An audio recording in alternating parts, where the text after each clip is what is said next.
call up the cops. So Patty calls the cops, and they arrive on the scene with the red lights flashing, a hot New Jersey night.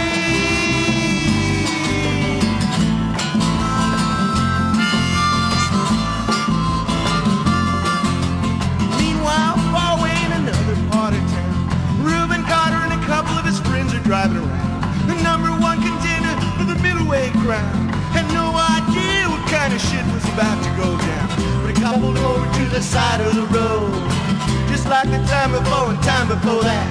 In Patterson, that's just the way things go.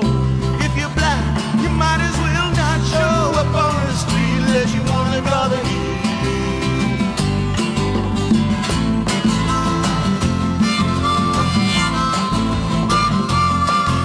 After Bello had a partner and had a rap for the cops, him and Arthur Dexter Bradley was just out prowling around.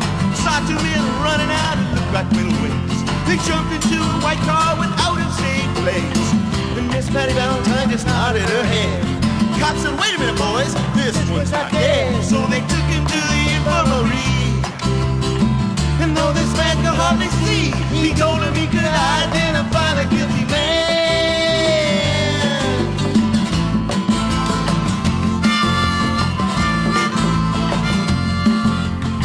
4 in the morning and they hauled Rubin. They took him to the hospital and they brought him upstairs. The wounded man looks up to his one dying eye. But why'd you bring him in it for? He ain't the guy. It's the story of the hurricane. The man the authorities came to blame for something that he never done. Put in a prison cell, but one time he could have been the champion of the world.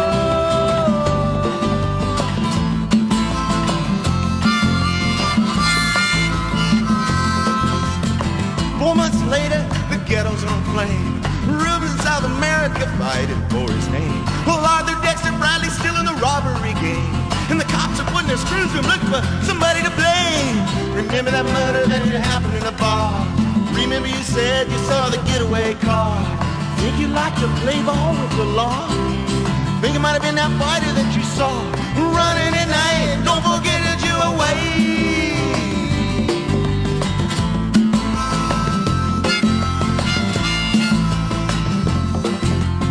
Arthur Dexter Bradley said, "I'm really not sure." The cop said, "A boy like you could use a break. We got you for the motel job and we're talking to you from Bello. If you don't want to have to go back to jail, be a nice fellow. You'll be doing society a favor. That son of a bitch is brave and getting braver. We want to put his ass in sub. We want to pin this triple murder on him. He ain't no gentleman Jim."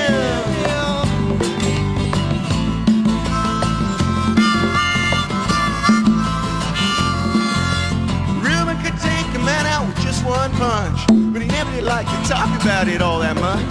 It's my work, he'd say, I do it for pay, and when it's over, I just as soon go on my way up to some paradise where the trout streams flow and the air is nice. We'll ride a horse along the trail, but then they took him to the jailhouse where they tried to turn a man into a mouse.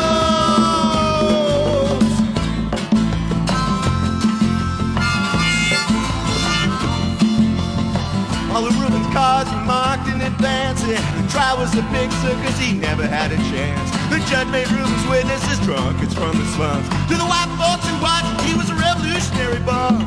To the black folks, he was a crazy nigger. No one doubted that he pulled the trigger. And though he could not produce a gun, that dirty DA said he was the one who did the deed, and the all-white jury agreed.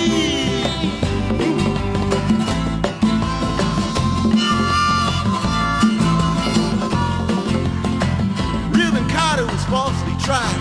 The crime was murder one, and guess who testified? Bello and Bradley, and they both baldly lied. And the newspapers, they all went along for the ride. I can't lie for such a man be in the palm of some foe's hand. To see him obviously framed couldn't help but make you feel ashamed to live in a land where justice is a game.